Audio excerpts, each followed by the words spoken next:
I am in the Star-Swirl the Bearded Wing in the Canterlot Library. I'm sitting on a soft pillow with an advanced magic book in front of me. I am deep in my studies, but not deep enough to notice the princess sitting next to me. Celestia's radiant beauty towered next to me, ready to answer any question I might have. I look up to her with a big smile. She smiled back with a gentle love that only we share as student and teacher, pupil and master, as friends. That's the way it is. At least the way it should be. Before my eyes, Celestia turns into a hysterical mess. Her mane is unkempt, cut and bruises adorned her body, stress enveloped her being, and tears poured from her face in an unbearable sadness. As I reached for the princess, I found my body wasn't moving. No matter how hard I struggled, I couldn't budge. It started to get hot. The kind of hot when you put your hoof in a fire. The flames came quick, burning the books and shelves around them. It came close to us, focusing on Celestia. As the fire overtook her, she screamed in pain. All I could do was watch her slowly die as I cried my heart out. I awoke in a cold sweat. Wetness covered my sheets as I lay up in my bedchambers. I hadn't realized I was panting so hard, but quickly took control. I also felt my face wet, particularly one specific area. As I brought my hoof up, I could feel it. I was crying in my sleep last night. My queen, are you alright? I look off to the side of my bed to see a crystal pony with a slave collar and chain attached to its neck. I looked at my slave in hatred. Using my magic, I shot a low-level magic missile at it, sending it across the room. Insect! Did I tell you to help? Make yourself useful and draw me a bath! I yelled at the slaves that weakly got up. Yes, my queen. It bowed and left in a rush to prepare my bath. An obvious limp was present as she walks out the room. It took a minute to gather myself. The reality of the world was coming back to me. I looked to my side to see an empty bed. Sombra must be out. Getting up, I made my way to the door. Guards! 2 dark crystal ponies in armor came in bowing as they began to talk. What do you wish, my queen? Have some of the slaves clean the sheets. Right away, my queen. The guards walk out the door. I can't help but reflect on the events that led up to now. How the Crystal Empire fell, then Canterlot, the Everfree Forest, and Ponyville. It was hard for every pony, and is still hard to cope with. Even me being... My queen, your bath is ready. I don't bother looking to see if my slave was bowing. Good. Now go fix some breakfast for later. Also tell the train operators to get ready to move out. Understood? Perfectly, my queen.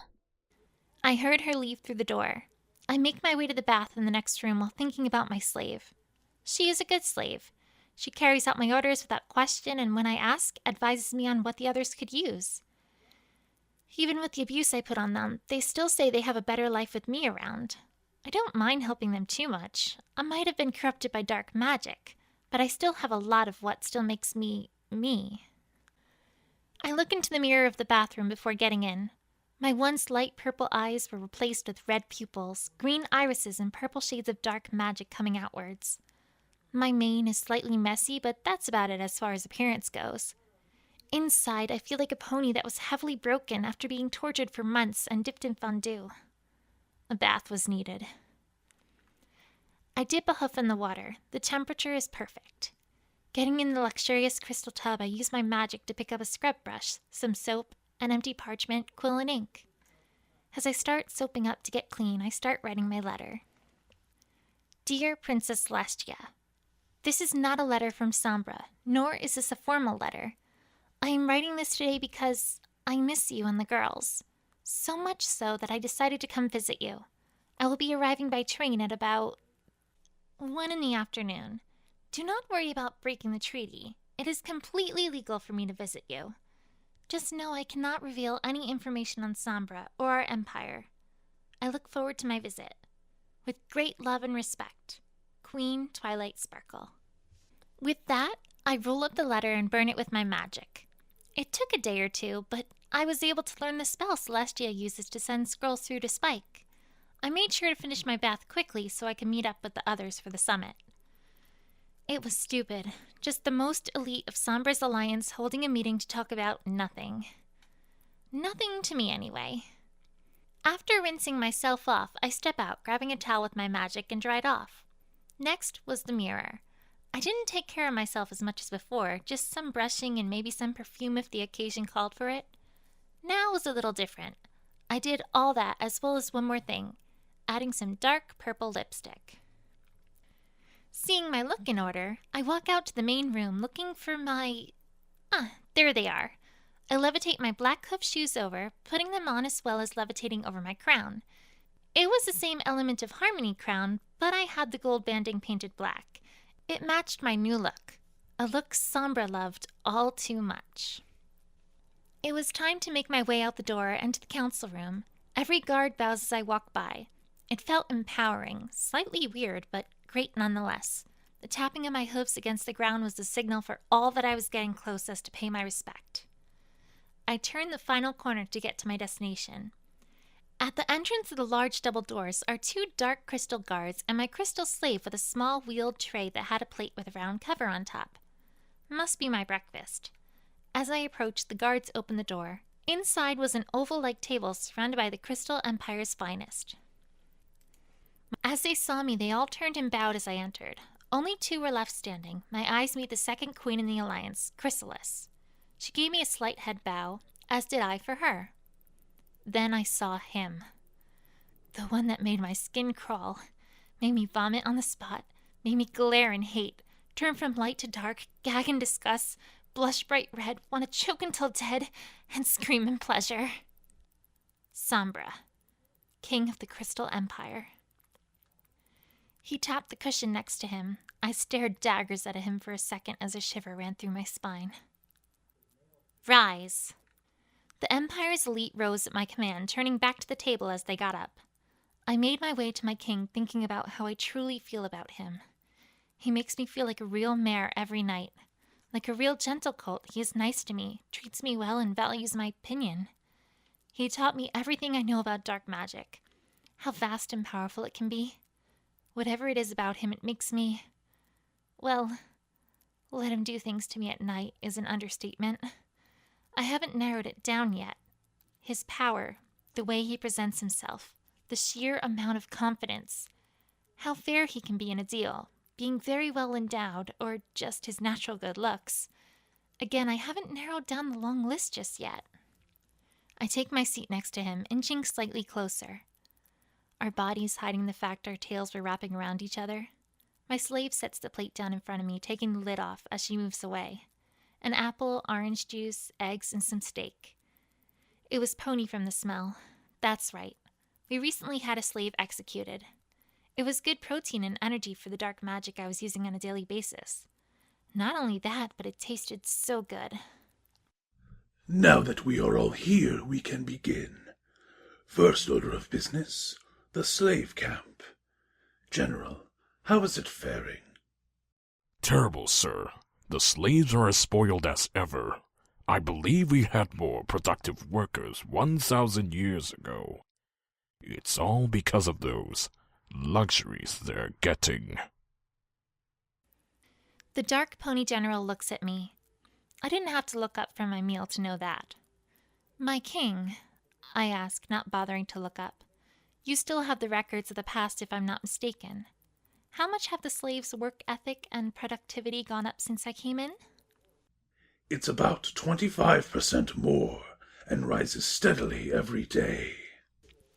Sombra looks into a folder he had in front of him. And that's with all the perks you despise so much.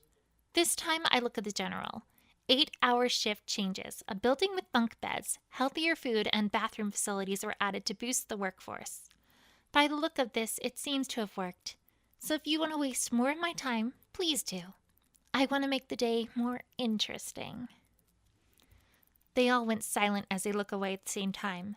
I could sense that Sombra gained some pride in that message. Chrysalis was the first to speak up.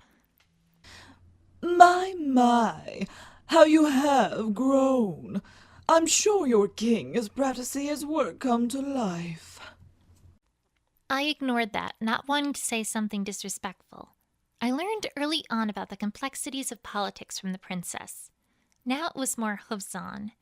In reality, I was just at these meetings so all the treaty protocols were met and not tampered with. They were fine, but there was still talk of more immigrating forces in Equestria. Nothing ever changed as far as armed forces. As the boring meeting progressed into other topics, I couldn't help but go over the events that led up to this point. The Crystal Empire was the first to go. From a combined force of changelings and dark crystal soldiers, it was too much for Cadance in shining armor. They struck hard and fast, hitting the most vital parts first. Like the guard barracks and the Crystal Castle, they had to evacuate. Not many escaped. Chrysalis made sure the train and underground tunnels were down. The only ones who made it were Cadance and a hoofful of guards. Once Princess Celestia and Luna were warned of what happened, they were ready to make a counterattack. They weren't expecting a dark crystal dragon to stop them. That monstrosity, along with some well-placed changeling spies, crippled the forces of the Royal and Lunar Guard. The Crystal Empire fell in one day. The princesses escaped with some guards and less than 10 civilians. The rest are now held captive by Chrysalis's horde. She holds them so she can feed her ever-expanding horde with their love. Me and my friends were called in after the whole thing. I wasn't good on the battlefield. Neither were most of my friends, but being a princess fairly new at that, I was needed to help Equestria in its time of need. The process called us to the closest city to Canterlot, Manhattan, to discuss a strategy. It was shocking, really. The second biggest empire and the biggest city being taken in less than a week. The two villains weren't done yet. Not 1 week went by, they struck the city. Caught off guard for the third time, half the city was destroyed in mere hours. This time was something different. Halfway from finishing off the city, the Queen and King themselves came out to the front and made a proposal. Sign the Treaty of 3 Kingdoms or don't live to see next year. Each of us princesses read it over and over and over again. How could we not? They gave us plenty of time to make up our minds, but the terms of surrender were almost too great. In the end, all of us elected unanimously to sign it. This began the Dark Ages for Equestria. Shining Armor was set free. Sombra and Chrysalis backed off from the new borders of Equestria. Both sides agreed not to act against each other in terms of conflict. And lastly, I became Sombra's new protege, along with his new wife. It was hard for every pony. Not so much for me. I can't really complain. More magic lessons, ponies that will do what I tell them when I tell them. I can still see my friends if I wish. And the best sex a mare could ask for. I should move on before my wings stiffen. Cadance took it the hardest. Distressed over crazy for a while. She isn't used to the life of war. I got word that she had recently been released from rehab and is doing a lot better. Shining is also helping her adjust to the recent changes. Celestia and Luna have been doing their best to calm and maintain order in what's left in Equestria, but that didn't stop suicides from being at their all-time high. Food isn't an issue anymore since Canterlot doesn't need to be supplied and half of Manhattan was destroyed. Out of all the chaos, Discord wanted a piece of the proverbial pie. He had made the entirety of the Everfree Forest and Ponyville his personal playground. He spends most of his days toying with the residents and playing mind games with every pony. He is still, if it can be said, reformed, so he doesn't do much to hold up the process of farming or overall life for the small town. I'd say he doesn't do more because he doesn't want to be turned back to stone. That, and I'm pretty sure he's running Fluttershy. I took the last bite of my breakfast. It seems the meeting is wrapping up now, not that I was paying much attention to begin with. Without the slightest hint, my slave places the lid back on the plate and takes it away from me. She comes back with a piece of paper in her mouth, placing it on the table in front of me, bowing as she left the room. I open it up. It seems the train is ready, complete with a massage therapist, chef, guard detachment, and a crystal dragon tucked away in the caboose. My slave really knows how to please me. That dragon will come in handy. They are tougher than diamonds, faster than a Wonderbolt at top speeds, stronger than a golem, quicker to anger than a hydra, and have a killer instinct that rivals that of an entire dragon horde. To top it off, they are completely obedient. Anytime the crystal train is on the move, pony bandits have a habit of attacking it. I don't blame them. Sombra was one of 2 beings who made their normal lives a living hell. But at the same time, I don't have any mercy for them. The dragons were instrumental in taking Equestria. Without them, Sombra wouldn't have done so as easily as he did. If there's nothing else, then every pony is dismissed. Sombra sounds like he's trying to get them all out fast. What does he want now? I noticed a sly grin from Chrysalis before she made her way out the door. We shall see each other for next month's meeting. In the meantime, take care. I knew what was going through her mind. Sombra did the same after every meeting. He did the same demeaning and sadistic thing every time. He molested me. And I loved it. As soon as every pony was out, he put his hoof through my front hooves, between my hind legs, kissing me at the same time. My wings flared instantly. I leaned into the kiss while touching the hoof that was giving me a rub. He finally pulled back after what seemed like hours. I couldn't tell, nor did I care. I was in bliss higher than Cloud 9. Where are you going today? What does it matter to you? Pushing his hoof out from under me, I start walking out the door. I stop in my tracks as he begins again. Once you get back from your visit, I have something for you. So will I. A bucket of vomit to throw at your head. His maniacal laugh pierces my ears, making me cringe. Seems he wasn't done talking yet.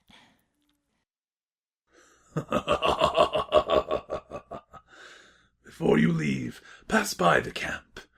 You'll find something of interest. You're still here, so it's not your head on a pike. I take a deep breath, calming myself and lowering my wings back to my sides. Walking out the door, I was greeted by the guards and my slave bowing. Moving on to the main door, my slave followed behind. While walking, I decided to ask the obvious question. Have you heard about what happened down in the camp? Yes, but they're nothing but rumors, my queen. Guess I will have to find out the truth for myself. Outside was dark. Thunderclouds covered the sky as light was occasionally seen going off with the distant sound of thunder in the air. It was warm with a gentle breeze. Perfect weather today.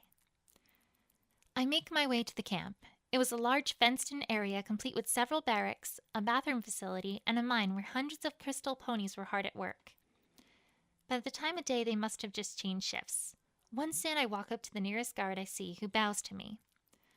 I heard there was a matter that needed to be addressed. Yes, my queen. There was an attempted escape last night. Is that so? Take me to the accused. This had my full attention. I was led to the center of the camp. All the while, guards and workers bow to me. Seeing the ponies hard at work, sweating their flanks off, going through back-breaking labor, it put a smile on my face. The guard stopped in front of a cage that held a nervous, racked pony. As soon as he laid eyes on me, he bowed. My queen, Save it! The prisoner shut up, clenching his eyes as he tried to bow even further. How dare you disrespect me like this? I give you a bed, food, time off from work, and bathing facilities, and this is how you treat me? By throwing all of it back in my face? Please, my queen, I meant no disrespect. I was just...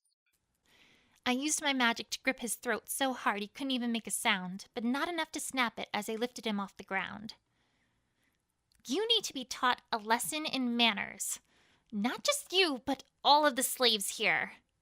I bend the bars of the cage to levitate the prisoner out, throwing him out in the center of the camp. Slaves! Every pony stops to look at me, including the guards. A lesson needs to be taught in respect. It seems you have a hard time with the fact that I have made your lives much, much easier. Even with this knowledge, you feel the need to throw all of it back at me by trying to escape? I have decided to be merciful and give you a choice. I can take away your bathing facilities, or I can take away your friend. What's it going to be? I stare out into the crowd looking for an answer. All I see is blank faces looking in awe. I'm not entirely sure if it's the shock of having a choice at all or having to choose between a living pony or the one thing that's keeping them clean. It was about a few minutes in when I heard a pony step forward. I turned to the pony in question. All hail the queen! Down with the traitor! It wasn't long before the slaves were saying that, all of them, shouting that line. I looked down on the escapee with a dark, if not evil, grin on my face as he was crying his heart out. Please, my queen. I didn't give it a second thought. Lifting him up, I used my magic to slowly rip off his limbs. starting with his hind legs and twisting his forelegs in every direction possible before tearing them off. His screams of pain are almost enough to get me off. The blood loss was too much for him to stay conscious, so he hangs there as I used one last pull to rip his head from his body, finally dropping the body. The massive slaves were now screaming in praise. Back to work, all of you! I didn't need to repeat myself. Looking to the nearest guard, he immediately went to attention. You, take this corpse and use it to decorate the fence. I turn around and walk out the camp. The train was a few blocks away. I estimate the time of day to be about 10:30 in the morning. I should get to Manhattan at about 1 or so. The train comes into view. As I get on, the guards all bow to me. Slave, where is the masseuse? This way, my queen. My slave leads me a few cabs down to one with a comfy table to lay on. 6 guards and another crystal pony slave. I get up on the table, spreading my wings to the side. The slave got right to work, getting on the table as she started with my back. Why aren't we moving yet? With a bow, my slave runs to the front. I didn't realize that the execution was that hot. I can feel my nethers against the silk cloth become slightly wet. Or was that because of Sombra? I can't tell. The train began moving. The slave definitely knows what she's doing. I should make her second personal slave for making me turn to putty this early in the massage. Once my slave returns, she lights candles around the cab. They smell so good. Like vanilla on a warm spring morning. I feel myself drift. I think I'll just... I wake in a slight daze, not sure of what woke me up. Something slams into the side of the train. It wasn't mine, as I didn't move very much. It must have been bandits. I don't even need to say anything as I hear the guards already at work fixing the problem. Not that I want to. The masseuse is doing a very good job on making sure I stay down. Those, administrations are doing the trick. My queen, the bandits are too much for us. We have unleashed the dragon. Sounds good, I say in a half-hearted daze. The beautiful sound of soft, distant screams of pain with crunching bones is music to my ears. It lulls me back to sleep. I wake once more. The train doesn't seem to be moving anymore, and the slave had stopped at the massage. That annoyed me a bit, but if we arrived, I wanted her to stop. My queen, we have arrived in Manhattan. The guards are outside clearing a path for you. I woke up instantly, jumping to my hooves with narrowed, angry eyes. Walking out to the nearest exit, I saw my crystal guards in a fight with some of the royal pony guards. One was about to use their spear to stab it through a royal guard pony's throat. I grab it with my magic and push it right through my own guard's throat. Taking hold of him, I slam him into the side of the train, causing him to shatter into thousands of pieces. Every pony stops to look at me, even the few civilians that were there. Insects! I did not give the command to attack! We are not here to fight! Get back inside the train before I decide to feed you to the dragon! Yes, my queen.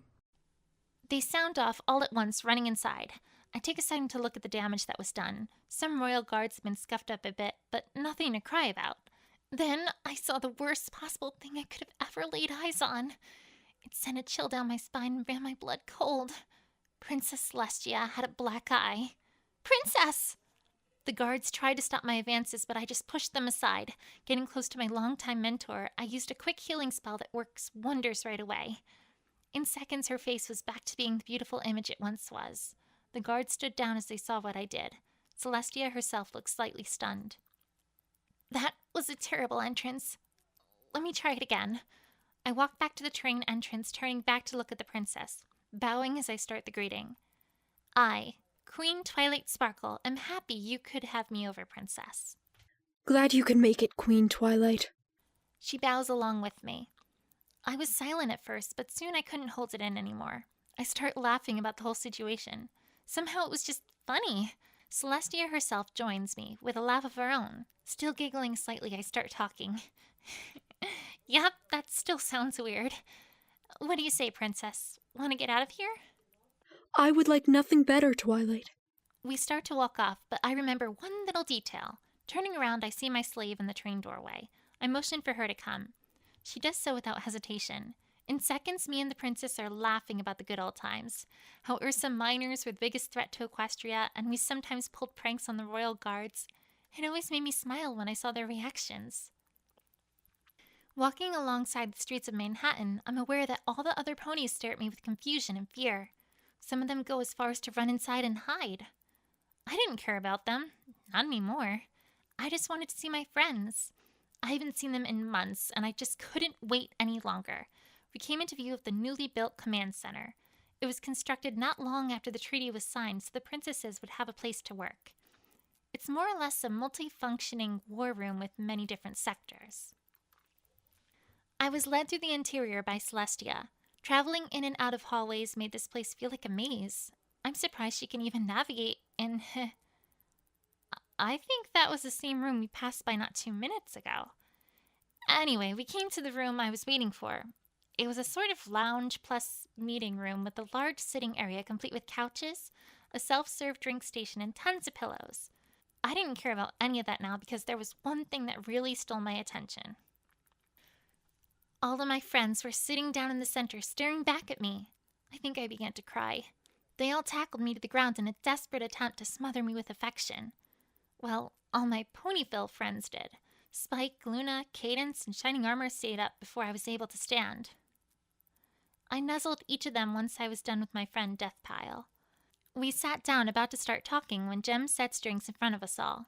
Oh right, Jem is the name of my slave. Weird, I still switch personalities when I'm with my friends. There was plenty for every pony. 5 drinks were left on the tray when every pony grabbed one, every pony except one.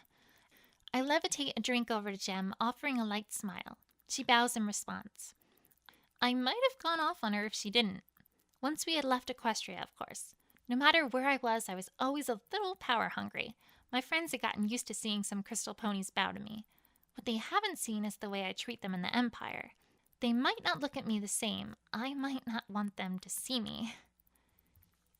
Either way, it was so good to see my friends again. They were all worried for me, but all the reassuring I could muster didn't help. I love that they still care about me like that. That's why they can never see me when I'm in the Crystal Empire. I never told them nor showed them what I transformed into.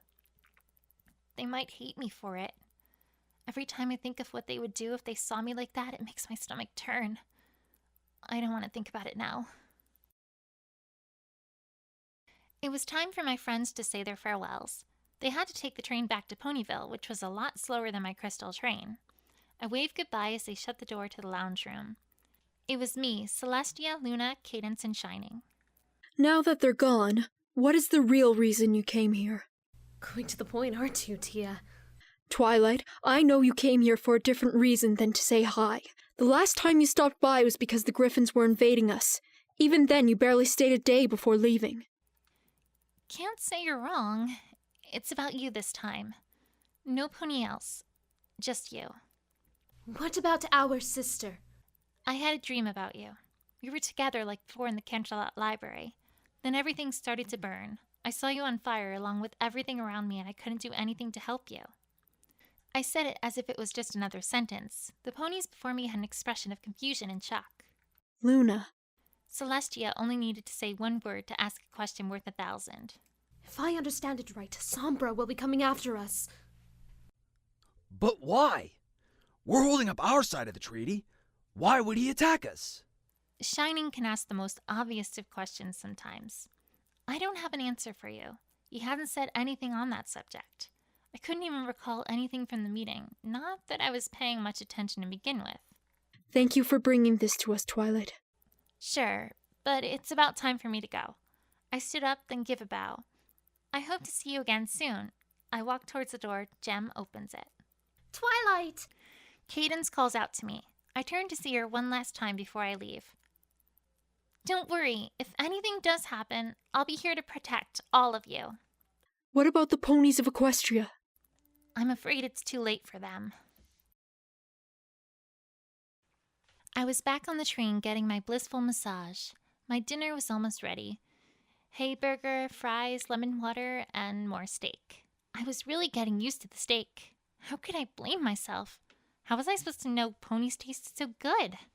It wasn't long before we got to the Crystal Empire, mostly due to my long naps induced by the heavenly touch of my slave. I headed off to the castle. I estimated the time to be about 9 or so in the evening, which meant only one thing. Bedtime. I was done with my slave for the day, so I sent her off. Entering the bedchambers, I hear Sombra just finishing up in the bathroom. I take off my shoes and crown and hop into bed. I think I'd like to skip it tonight. I'm too tired for it. Next thing I hear is his voice near the bed. Damn it. Why does he have to sound so damn sexy? How was your trip to meet Celestia? That's princess to you. And it was fine. I spat in anger and disgust. Good. Just thought I would ask, seeing as we are going to invade tomorrow. My eyes went wide at this news. I had to sit up and look at him. He didn't have any of his armor on. Yes, you heard right. But the treaty...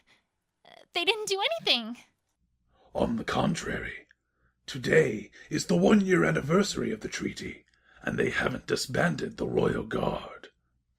That was part of it. As such, we have full right to invade. You're not going to kill my friends or the princesses. I'll make sure of that. Sombra uses his dark magic to vaporize her himself, turning into his trademark shadow being he is so famous for. In a flash, he moves over to me, rematerializing on top of me. My head was pressed against the pillow by his nose. Not kissing me, just holding me back, and his... It was rubbing against mine. I could feel my wings start to unfold. Oh, I am fully aware of that. I don't really care at this point. Keep your friends safe. I have everything I could want.